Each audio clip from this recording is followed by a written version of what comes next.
కృత్తికా నక్షత్రం 3 పాదములు, రోహిణి నక్షత్రం 4 పాదాలు, వృషిరా నక్షత్రం 2 పాదాలు కలిస్తే వృషభ రాశి అవుతుంది. వృషభ రాశి వారికి ఈ సంవత్సరము ఆదాయము 5, ఖర్చు 14, రాజ్యపూజ్యం 5, అవమానం 4గా ఈ సంవత్సరం చెప్పబడి ఉంది. ఈ రాశి వారికి గురువు జూన్ 1వ తేదీ వరకు కూడా జన్మస్థానంలో నుంచి 2వ స్థానంలో ఉండడం వల్ల మంచి అనుకూలతనే ఉన్నది.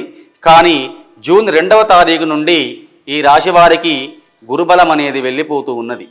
గురుబలం వెళ్ళిపోయి 2వ స్థానం నుంచి 3వ స్థానానికి వచ్చడం వలన వీరికి అనుకున్న పనులు కాకపోవడం, పనులలో ఆటంకాలు ఏర్పడడం, లేదా గృహ నిర్మాణ సంబంధాలు మధ్యంతరంలో ఆగిపోయేటటువంటి అవకాశాలు ఎక్కువగా ఉన్నాయి.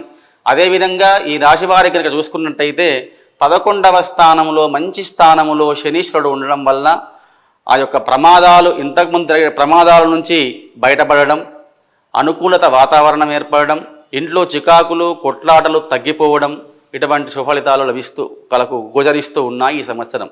అదేవిధంగా రాహువు కేతు అనేటువంటి గ్రహాలు కూడా కాస్త అశుభముగా ఉండడం వలన మనస్సులో చింత, ఆందోళనలు ఇటువంటి సంభవించే అవకాశం ఉంది. కనుక వీరు ఈ సంవత్సరమున గురువు అనుకూలంగా లేకపోవడం వల్ల గురువుకు సంబంధించినటువంటి కార్యక్రమాలు నిర్వహిస్తే వీళ్ళకన్నీ కూడా మంచి జరుగుతూ ఉంటాయి. వారికి కలిసి వచ్చేటువంటి అదృష్ట సంఖ్య ఏంటి? వారు ఏ రంగు వస్త్రాలని ధరించాలి? అదేవిధంగా వారు ఏ నామాన్ని పఠించాలి? వృషభ రాశి వారికి కలిసి వచ్చేటువంటి రంగు తెలుపు రంగు, అదేవిధంగా ఎరుపు రంగు 2 కూడా కలిసి వస్తాయి. ఈ రాశివారు గురువు అనుకూలంగా లేకపోవడం వలన ప్రతి గురువారం ఆవుకు పుట్నాలు బెల్లము కానీ లేదంటే ఆవుకు గ్రాసం సమర్పించడం కానీ చేయడం వల్ల వారు చేయబోయే కార్యక్రమాలలో వారికి ఆటంకం లేకుండా ముందుకు సాగేటువంటి అవకాశం ఉంటుంది.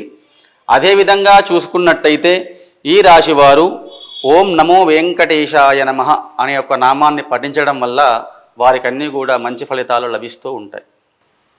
వృషభ రాశి వారు ఓం నమో వెంకటేశాయ నామాన్ని స్మరిస్తూ గోమాత సేవను చేసుకున్నట్లయితే వారికి అన్ని వేళలా శుభాలు చేకూరుతాయని గురుగారు చెప్పారు.